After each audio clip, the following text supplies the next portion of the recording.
بسم الله الرحمن الرحيم।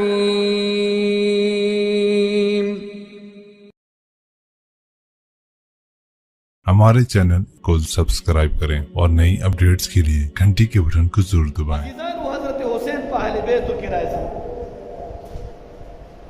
नबी अलैहिस्सलातु वस्सलाम ने तपूसु शुता बानी पे अहले बैत की कम खलक ढेर ग्रान नबी अलैहिस्सलातु वस्सलाम तो फरमाइल अल हसन वल हुसैन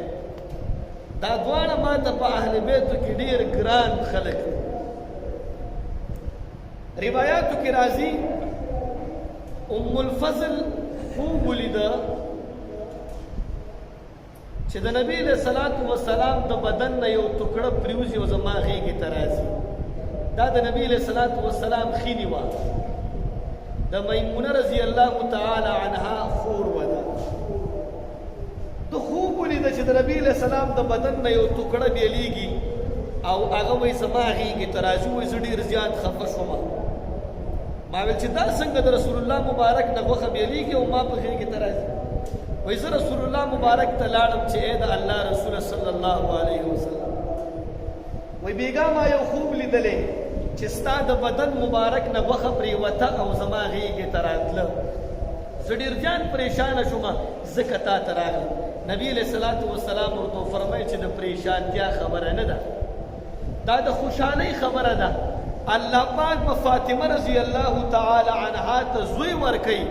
او هغه زوی به ستا غېږې ته راځي ته به یې دایتوب کې ته به یې ساتي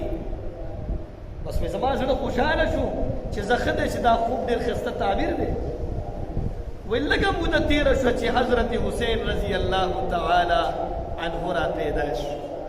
او همغه رنګې کار وشو د حضرت حسین رضی الله تعالی عنه تربیت دا د ام فضل رضی الله تعالی عنها په غېږه کې شوی وایي زه په دې ټکي باندې ډېر زیات خوشحاله شوم چې دا وګوره دا د نبي علیه السلام هغه ټوکړه ده د غوښې چې زما غېږې کې ده موږ تاسو وایو که نه چې اولاد دا د بدن ټوکړه وي وایو که نه نو دا دې حدیث نه نبي علیه السلام ثابت کړی یو وارې ام فضل رضی الله تعالی عنها فرمایي وی ما دا معشوق د نبی علیہ الصلوۃ والسلام غېږې کې داسې ورکړ نبی علیہ السلام په غېږه کې واغسته سم دم وخندلې دې باندې نوم هم نبی علیہ السلام ایښی دی اذان یې په غوږ کې نبی علیہ السلام کړی دی او بیا یې د خپل لاړې مبارکه ورته په خوله کې اچولې دي وایي لږه موده تېرېده نبی علیہ الصلوۃ والسلام په ژړا شو وای ما ته تاسو کې چې اې د الله رسول دا خوستان وسې د ما چې تعالی درکول ته خو ډېر زیات خوشاله اوس یکدم په جړا شوې وای اے ام الفضل جبرائیل علیه الصلاۃ والسلام ما ته راغلی لږ ساعت شو چې راغلی او ما ته وفرمایل چې ستا امتیان ستا د امت خلک به دا ماشوم شهید کوي نو نبی علیه الصلاۃ والسلام ډېر زیات په جړا شو زما امتیان وای او هغه خوره هم راواغسته چې په دې خوره کې دا وګوره دا خوره کې به د ده وینه پرته وي ګینې نبي علیه الصلات وسلام که دا دعا کړې وی چې یا الله زما دا نوسې بچ کړو دا به یې نه بچ کولو الله به د هغې دعا ولې نه قبلوله خو نبي علیه الصلات وسلام امت ته یو دعوت ورکوي چې کله هم قرباني راځي که هغه د وینې قرباني وي هغه ته به ځان تیار ساتي د خپل امت ته دا ښیي چې ای زما امته تا باندې به هر قسمه مشکلات هر قسمه مسائل مصیبتونه به راځي خو ته به همه وخت تیارې دی ته او ته به په دې کې چې کوم دی فریادونه نه کې او په دې کې به چې کوم دی ناامیده کېږې نه نو نبي علیه السلام دعا ونه کړه چې یا الله دا بچ کړي دا ډېر ګران په نبي علیه السلام باندې یو وارې رسول الله مبارک داسې منبر باندې ناست او حسن او حسین واړه واړه ماشومانو منډې وهلې او تیندکې وهلې ماشوم چې کله ډېر تیزه منډه وایي نو داسې تیندکې خوري را پرېوځي بیا را پاڅېږي بیا را پرېوځي داسې نبي علیه الصلات وسلام د منبر نه ورپسې را پاڅېده او دواړه یې راوچت که خپل غېږه کې کېنول او دا آیات یې وویلې انما اموالکم و اولادکم فتنه چې الله رښتیا فرمایي چې ستاسو اموال ستاسو اولاد دا ازمایش دی او فتنه ده ګوره وایي زما دومره محبت چې ما منبر پرېښوسته دا دواړه مې د خپل غېږه کې واچول. دا دومره ګرانو په رسول الله مبارک باندې، دا دومره ګرانو چې یو وارې په سټ باندې ناست و، نبي علیه السلام سجده کوله. نبي علیه السلام سجده لیټ کړه ځکه چې وایي زما دې نوسي ته څه تکلیف میلو نه شي، او زما دا نوسۍ زما په دې سټ باندې په مزې سره ناست وي. نبي علیه السلام خپل سجده دا اوږده یې کړه خو هغه یې ځان نه پانسه.